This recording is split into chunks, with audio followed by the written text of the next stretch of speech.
She's, like I said, one of the best outfielders I've ever coached and been a part of in the game. So we always want to start and finish with our best. And bringing Katie Bridge in the middle of the game, it was just a matchup with the upspin. Katie matched up a little bit better with that, and so that was that decision. But it's funny because you talk about that play, and I think though Kira threw out at third, she was still a little bit upset with herself for misreading it in the first place. So that's why she is the assist leader in our program, because she's constantly wanting to get better and be the best at what she does. She makes it look easier than it really is. Like, even when I talked to her, she gave all the credit to Caitlin on the tag, which is so Kira. But from your vantage point, you can relate, having played the game, that she makes that look a lot easier than it really is. I mean, to throw, she was a little off balance, throws a perfect dart to third against a really good base runner. She makes things like that look easier than it really is. And you can sense, and I asked Denali about this, her defensive players, they seem to feed off every time she makes a play like that. Yeah. Oh, yeah. They definitely do. And, even the dugout, they just love her. She's their leader. Doesn't matter what, role she's in or whatnot. She's their leader, and they follow her, and they want her to succeed in anything that she does. So it's truly awesome. And like I said, to be able to misread a ball and then do what she just did, I wish I had half of that. So, yeah. But I do. I get it in the athlete that I get to coach every day. So it's awesome. Now, you got Carissa back this week, and she had a strong game behind the plate today. Threw out 3 of their base runners. They were trying to be aggressive on the base pads, and she took them away, tying the school record. Samantha McCloskey threw 3 JMU base runners back in 2015. Ironically, that was March 15th, so it's literally on the same week that Carissa's done that. Just talk about Carissa having her back and the weapon she is behind the plate. Oh, it couldn't have come at a better time. Chris is just that calming factor back there. But she's, much like Kira. So she did what she did, throwing the 3 runners out, but wants no attention on her. She wants it right back in the circle. And that's what I think I love about her the most, is she is a pitcher's catcher. If a pitcher gives up a hit or a walk, she's going to throw them out. And then she's just like, okay, let's get back to it. So her consistency and steadiness is much needed, and love having her there and back in the lineup. And even offensively, she's just that quiet thunder. She'll do all these things and kind of sniper you, and she's just so quiet and calm about it. How important was it to come out strong here? You had the big win against Arizona. Sometimes players, you might have a letdown or a hangover from a game like that, but you came out and took care of business here and get the win to conclude this homestand, go 11-2 in the homestand. Yeah, it's huge because though I still think we could have played a cleaner game. I do believe that, the ups and downs with the game and who we play, and our job is to, again, play the game and play our best game and not really against our opponent. So I love how we came out. Kennedy just, Aaliyah first, 1, 2, 3, or I think we threw somebody out or whatnot, and then 1, 2, 3. But and then Kennedy coming up with the big triple. Just love how we set the tone and put runs up very early. Even with Carissa's sac fly, that's inches from dropping, where we could have put up some big numbers in that inning. So I love our approach. And again, we're talking about all these people, but Denali Shotpocker went 3 for 3 today, and just turning that lineup over was huge for us.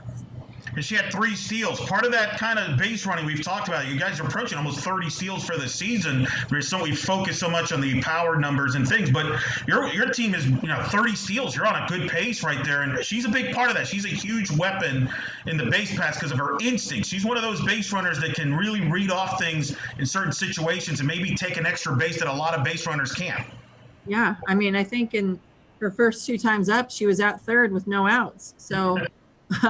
Hit a single, steal second, and then get to third on a ball in the dirt. So, that's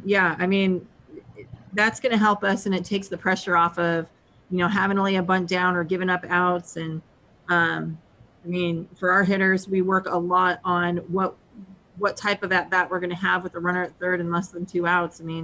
there's 9 ways to score in that situation. So, you know, we love hitting in those situations. So.